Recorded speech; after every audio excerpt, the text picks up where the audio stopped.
Ladies and gentlemen, good morning and welcome back to our channel once again.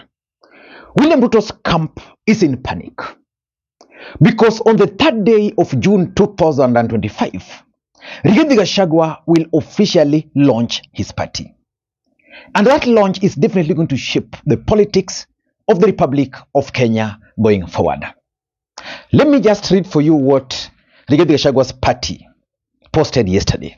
Because in this video, I want to explain to you guys why William Ruto's camp are in panic mode. This is what they posted. DCP Party will be launched in Kasarani Indoor Arena on 3rd June 2025. Let me just read for you this attached document. The manager, Kasarani Stadium Complex, PO Box blah blah, Nairobi. Request to book Kasarani Stadium Gymnasium for party launch 3rd June 2027. Dear sir, I am writing to formally request to book the Kasarani Stadium Gymnasium for our official party launch event scheduled for Tuesday, 3rd June 2025 from 8 a.m. to 5 p.m. which means it's going to be a whole-day event. It proceeds here because this is important.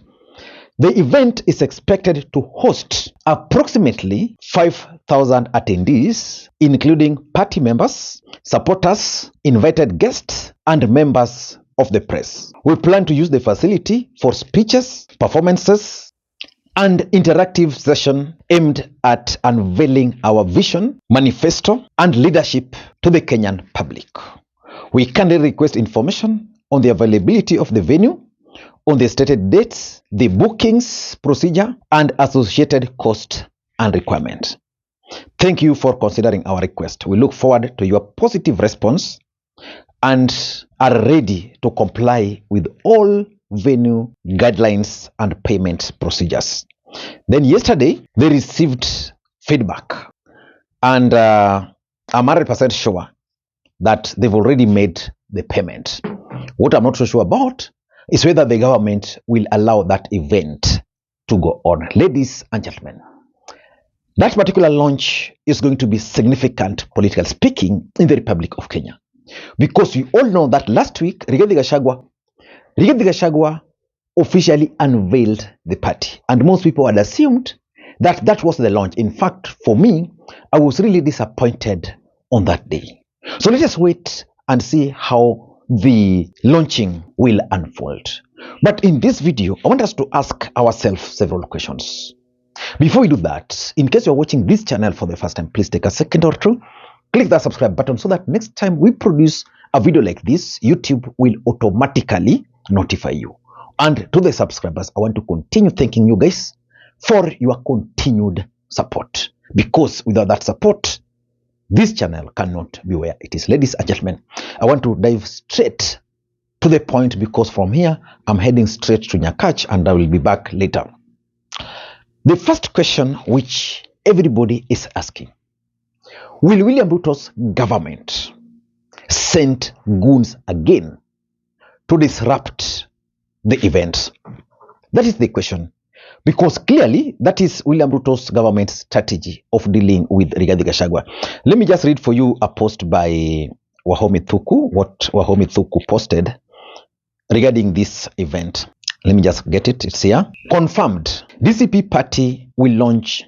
DCP Party launch will be in Kasarani Indoor Arena on 3rd June 2025. Over 10,000 delegates and guests to attend. Of course, according to the communications, they are supposed to be 5,000. Dear Mr. William Samoei Arap Ruto, on this day, please give us peace. Let's carry on our businesses peacefully.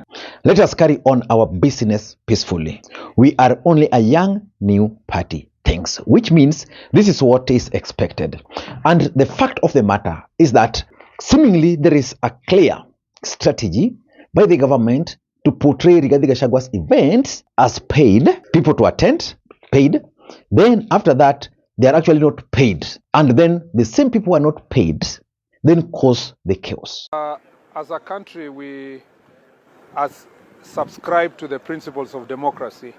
And in democracy, as a national security team, we believe that the stability of our country is based on having a working democracy that allows everybody to exercise their political rights free from interference. And our National Police Service are carrying out proper investigations to see what exactly happened when those political leaders were launching their own party. Unfortunately, as I have inquired from the National Police Service, there is no indication that the National Police Service were notified about this meeting so that they can provide proper security. Preliminary also investigation indicate that some of the supporters who were invited to come for this function were expecting to be paid some amount, and as a result of fighting over those resources, there was a melee which unfortunately led to some kind of a stampede. And unfortunately, we hear that some of the journalists who were there to cover the event were also caught in the melee, and some people in civilian clothes drew their guns, and then they fired on the air. So investigations will go on to establish who exactly they were. So that's the question. Will the government send goons to disrupt? But the most important thing is how prepared is Rigathi Gachagua to deal with the goons if they were to be sent. Because there is no way Rigathi Gachagua can claim to be a party leader who is organizing such kind of event, and then goons will just come from nowhere to disrupt. How prepared is he? I normally assume that, let's assume it was Raila Odinga organizing that event, let's say at Bomas of Kenya. Then you send goons to disrupt. How will it end? So for me, I want to advise Rigathi Gachagua, please, for you to succeed in politics in Kenya, you must be prepared to return fire with fire, peace with peace. So if it's goonship, Rigathi Gachagua must be prepared to invest on the same. Otherwise, atakaliwa. That's number one. Number two, and this is what Rigathi Gachagua and the team actually told us. Will Rigathi Gachagua finally get MPs, senators, governors, MCS, of course governors might not, willing to resign on that day, or promising to resign to occasion a by-election or a mini-election in Mount Kenya? Will they? Because when Rigathi Gachagua unveiled his party, something happened which shocked me. Some of his closest allies refused to don the party colors. They were in suits.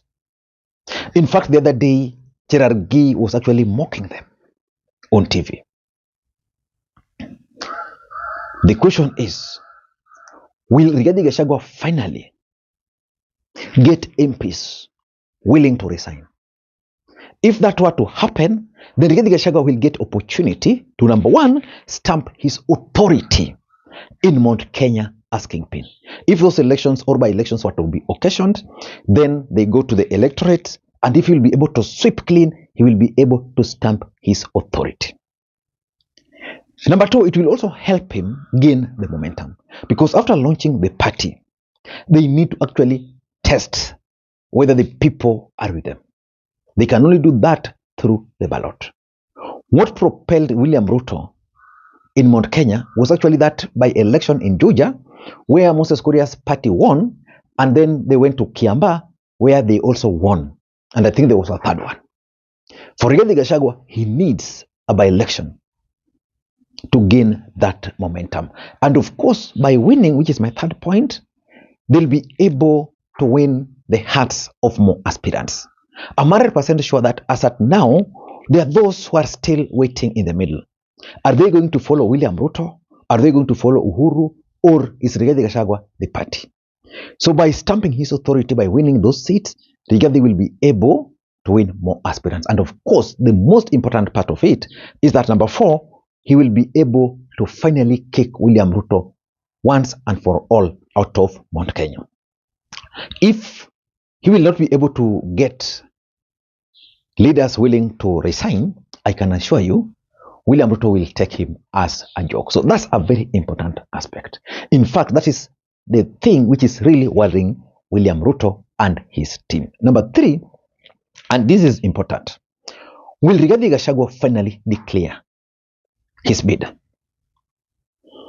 The day Rigathi Gachagua will declare his bid, William Ruto will be a very happy man. But if on that day Rigathi Gachagua will make it very clear that their party is not going to sponsor a candidate and that their party is going to rally around a single presidential candidate to face William Ruto, then I can assure you William Ruto and the team will not sleep on that day. So Kenyans will be waiting because Rigathi Gachagua is actually on a fix. Because Rigathi Gachagua is actually in a fix. His allies are pushing him to run. Why? Because he has the numbers. If Rigathi Gachagua were to run today, the mountain will rally around him. At least he will be sure of not less than 3 million votes for a start. So those are numbers. He has the numbers. So will he decide to run? Of course, on the other side, there is the need to defeat Ruto. So he's facing that dilemma. Because if he runs, there's a strong belief that it's going to split the opposition. Number 4, and this is very important. Will the other opposition leaders join Rigathi Gachagua on this day? And what will be their commitments? For example, assuming on this day Kalonzo Musyoka attends, will Kalonzo Musyoka commit to support Rigathi Gachagua if he is chosen as the presidential candidate? Will he make that commitment? Will Eugene Wamalwa attend and make that commitment? Will, say, for example, Jeremiah Kioni attend and make that commitment? That is something William Ruto will be keenly following. If they will make those commitments, William Ruto will be a worried man. And lastly, there is the element of branding and communication. This is where he's going to send a strong statement to the country. Will he be ready to run a presidential candidate with a presidential touch? Because what Kenyans will be expecting on that day is for Rigathi Gachagua to rebrand now to a presidential candidate, which means he will have to shed off the Mount Kenya tag. His tone and language will now have to be more presidential. He should be able then to now articulate issues of national interest. Ladies and gentlemen, what do you expect on that day? Until next time, this is Lee Makwiny. Bye-bye.